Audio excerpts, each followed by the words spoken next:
Now the hatchets are traditionally thrown at 12 feet away, where a real axe is thrown from 20 feet away because it takes longer to rotate. So at 20 feet, they'll get one full rotation. The boys get 4 throws at the target, but the first one does not count. It is only a practice throw. So Andrew, when you're ready, go ahead and take that practice toss. Now, after the first practice toss, they get 3 full points out there with that center bullseye being worth 5, and then 4, 3, 2, and 1 point for that outer white ring. A perfect score is 15. Oh, boy, that is embarrassing. Missed the entire target as a professional lumberjack. I mean, he didn't even hit the ball. He missed the whole thing, folks. Whew. You hit the metal. A -1 on that one. All right, we'll see if he can get back on track out there. If you are going to miss the target, the warm-up is definitely the one to do it. So we'll see if he can get back on track. Now, if I'm not mistaken, Andrew was into those double digits. And there he goes, back on track. He's got 3 points on that one. So if the axe lands in multiple point levels, you always get higher the points, no matter what percentage of the axe is in any one level. So, throw number 2 coming up. Made a nice adjustment. He's going to see if he can get even closer. He's getting there. He's at 4 okay, for on that second throw. So that's 7 points. Definitely has a chance to get into those double digits. 15 being 3 bullseyes. Very, very rare. Double digits is where you put the pressure on your opponent out there. And he's got another 4 out there for 11 points. Andrew Sipico on the board, making some headway after that practice toss. Now, both Andrew and Tim are traditional throwers. They place 1 foot on the orange line, 2 hands at the bottom of the head, holding the axe goes directly over the top of your head. And I like that blue team is booing a man over here. But it reminds you, folks, you are booing a man with an axe who knows how to throw it. Alright, so we got Tim over here with that warm-up toss. Now, Tim has been one of the top 10 in the world back in 2018. He's one of the top 10 in the world. One of the 3 Americans make the finals. And he's close. Is that a 5 or 4? I think that's it's a 4. Ooh, honest lumberjack. You don't see that too often. 4.5 no halves and backs throw it. Alright, so 4 points out there. So a few more of those, he's going to take the win. Blue team, that's right. You can heckle him. I like to hear that. You get behind him. Oh, he's off on the other side. He's slightly to the right, slightly to the left. How many like to see a bullseye out here? 3 points. That is the dark blue line will give him the tie. The light blue or the green in the center, and he's going to walk away the winner. Oh, we've got a tie out here, 11 to 11. That means we're going to have a sudden death throw off here, ladies and gentlemen. Tim is going to throw 1 time since he was the last throw. After that, we'll have Andrew throw. Now, Tim's going to be setting the mark out here, and Andrew helping out. He's got I think that's a 4. It's hard to see from the shadow, but yep, that's a 4 out here. So, we've got Andrew out here. How many think Andrew can throw? Bullseye. Let's see what he gets on here. He's had a 4, a couple of 3s, and then last one coming in. And I know what that's called. That's called a choke. Missing the whole target again. Let's hear from Tim. Bonita, ladies and gentlemen, on the red side, winning the axe throwing competition. Well, we're going to keep our events moving on fast, ladies and gentlemen. Let's get into the racing hot sauce, the most modern event in lumberjack competition. Now, the first thing that they're going to do is put on some orange leggings called chaps made out of 7 layers of synthetic material. And believe it or not, it's not designed to stop the chain from cutting all the way through and into your legs. It's actually designed to shred. So if the chain comes in contact with your chaps, they shred into long lines of fiber. Follows the chain around the bar, gets stuck between the clutch and the sprocket of the chainsaw, making a rat's nest of material that physically clogs the chain so the chain can no longer turn. It happens in less than 1/10 of a second, and they are very, very effective.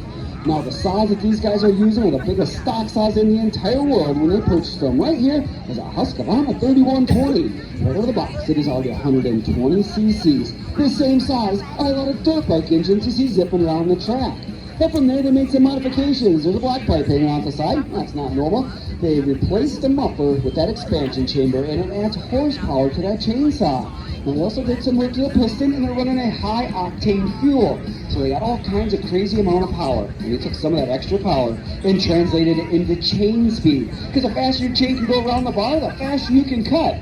But right inside that case there is the sprocket, and it drives the chain at 55 miles an hour. Right out of the box, that's a pretty fast chainsaw. It's at the top end of a stock saw. But it doesn't win the hot saw.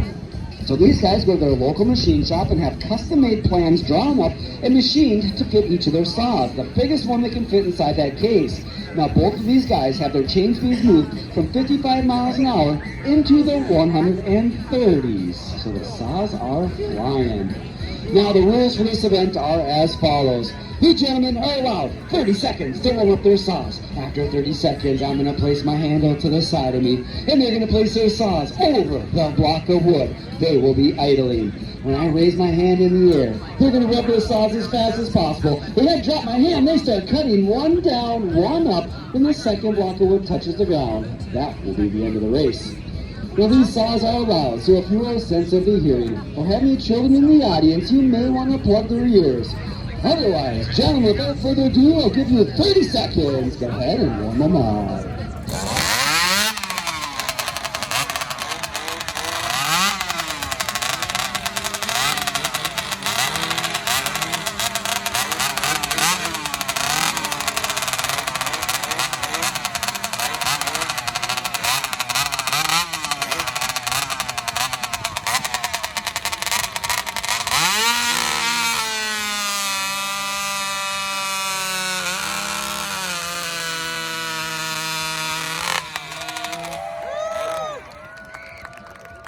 Nice and close again, but let's hear for Andrew Supercar. Tying things up at 2-2. What? Tim, what are you doing? Tim, what's going on? Second place, are you kidding me? Second place, this isn't the Olympics. Put those cookies down. All right, second place in head-to-head. Well, we're tied 2-2. We got one more event for you. That's going to take place in the tank of water for some boom running. Now, these guys are going to move their gear to the backside. They have to take off their safety equipment and put on a spiked shoe that'll give them a little more traction. Now, I'm going to give them just 2 minutes to get all that done. But in those 2 minutes, what I'm going to do is a little quick carve on this block of wood right here. And then I would like to give that carving away for free to somebody in the audience. Would anybody out here like a free carving? Quite happy. You guys give me 2 minutes, we'll get that carving away and we'll check out our fifth and final event.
Alright, we got something over here. It's a little difficult to see from the audience, but right at the very top here, we got 4 ends, 1, 2, 3, 4. Here's the face out front. Are you guys able to see the 2 eyes, nose, and great big mouth?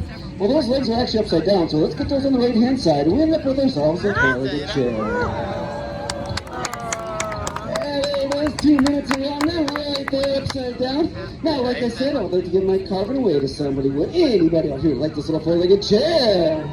I can't get it. Oh, quite a few. Happens every show more than I can count. So I tell you what, we're going to have a competition. So we're going to have to narrow this down. Tim and Andrew, I want you to go to your side of the audience and find me the noisiest person you can find. So scream out, make some noise. It could be a boy, girl, tall, short, young, or doesn't matter to me. Oh, looks like we got a young lumberjack right here. Oh, yeah, all right, perfect. Two of them, same size people. All right, so we're going to have to go with an easy competition. One of my favorites to do is a chainsaw competition, okay? So what we'll do for that is, whoa, we're not running this off, buddy. I know I said it's small. No.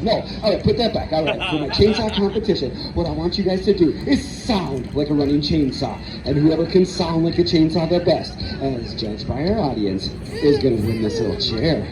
So who'd like to go first? Yes. Sounds good. Half the time.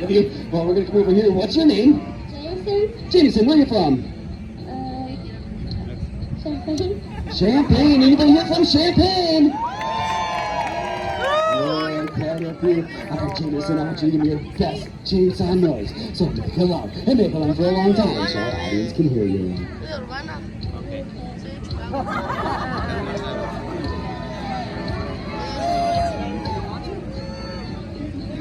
It's just a small engine. You want to try it or do you want to head back in the audience? Okay, Andrew, fix some wheels real quick here.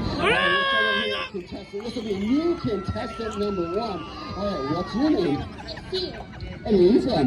I am from Urbana Hospital. Urbana Hospital. Anybody else from Urbana Hospital out here? Oh, I like this guy already. All right, let me hear you. Running chainsaw.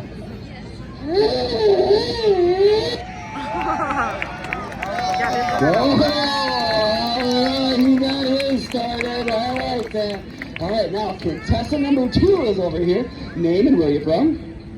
We're from Dalton. From Dalton, all right, from Dalton out here. All right, let me hear you. Running chainsaw.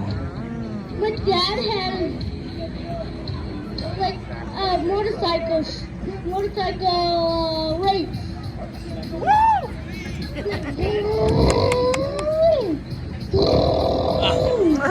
Oh, there we go. We've got 2 chainsaws out here. This is pretty good. Now here's how we're going to judge this. I'm going to place my hand over the top of their head one at a time. By your applause, we choose the winner. Hello, me, contestant number 1's our winner. And contestant 2. Oh, that is close. Let's try that one more time. Contestant 1. And 2.